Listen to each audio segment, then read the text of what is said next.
ভাই আশিকি 3 আসছে কার্তিক আরিয়ান এবং শ্রীলীলাকে নিয়ে। হ্যাঁ হ্যাঁ, তোমরা ঠিকই শুনেছো ভাই, আশিকি 3 আসছে, বাট টাইটেলটা হতে পারে অন্য কিছু, বাট ভাইবস কিন্তু পুরো আশিকি। ও সম্প্রতি টি সিরিজ এবং বিশেষ ফিল্মসের একটা ঝামেলার কারণে এই ছবিটা কিন্তু অনেকদিন একটা পোস্টপন টাইপের হয়ে রয়েছে, এবং অনুরাগ বাসু ডিরেক্টর তিনি এসে বলছেন যে আমরা কোনো শুটিং চালু করিনি, বাট এখানে কিন্তু বেশ আমরা অনেকটা পোর্শনের শুটিং দেখলাম।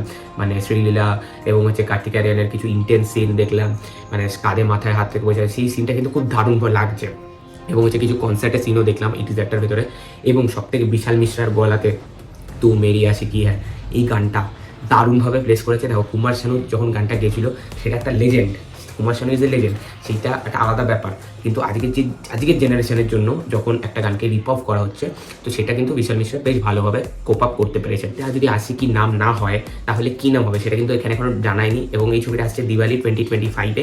আগের বছর দিওয়ালিতে কিন্তু কার্তিক আরিয়ান ভুলভুলাইয়া 3 দিয়ে একটা ব্লকবাস্টার দিয়েছে, এবং এবছর কি দিতে পারে কিনা এটাই দেখার মতো বিষয়। এবং এটাও কিন্তু একটা ফ্র্যাঞ্চাইজ ভ্যালু আছে, আনটিল অ্যান্ড আনলেস নামটা তারা ইউজ করছে কিনা এটা বড় একটা ব্যাপার।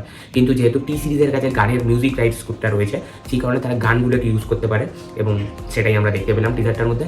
এবার অনুরাগ বাসু কিন্তু নিজের যে কোনো ছবিতে অ্যাক্টার্সদের দিয়ে একটা দারুণ পারফরমেন্স বার করে। কার্তিক কিন্তু নো ডাউট ভালো পারফর্মার, সে যেরকম সোনু কি টিটুকি সুইটির মতো একটা ছবি করে, সে কিন্তু চান্দু চ্যাম্পিয়নের মতো একটা ছবি করে যেখানে তার একটা ভালো পারফরমেন্স আমরা দেখতে পাই, এবং সে ভুলভুলাইয়ার মতো ছবি করে। তো সে কিন্তু একটা ভার্সালিটি তার মধ্যে আছে, অল্প বিস্তার হলেও। এবং আমার কোথাও গিয়ে একটা গাট ফিলিং বলছে অনুরাগ বাসু এখানে হয়তো কার্তিকের অভিনয়ের বেস্টটা বার করে ফেলবে। কারণ একটা সিনেই যেটুকুনি ঝলকটা দেখেছি, ওর যে একটা ভেতরে একটা দুঃখ, একটা পেন, একটা মানে ভালোবাসার যে একটা ব্যাপার, সেই ইন্টেন্স ব্যাপারটা কিন্তু ওই সিনটার মধ্যে কিন্তু দুটো মানে পুরো পেয়ারটার ভেতরেই আসছে, এবং তাদের কেমিস্ট্রিটা খুব ভালো লাগছে। আমি খুব এক্সাইটেড এই ছবিটার জন্য। এবং আশিকি 2 আমি হলে গিয়ে দেখেছিলাম, আশিকি তো দেখা হয়নি, তখন তোমার জন্মই হয়নি। এবং আশিকি 3 এখন দেখো। Love you all, tata, good bye and take care.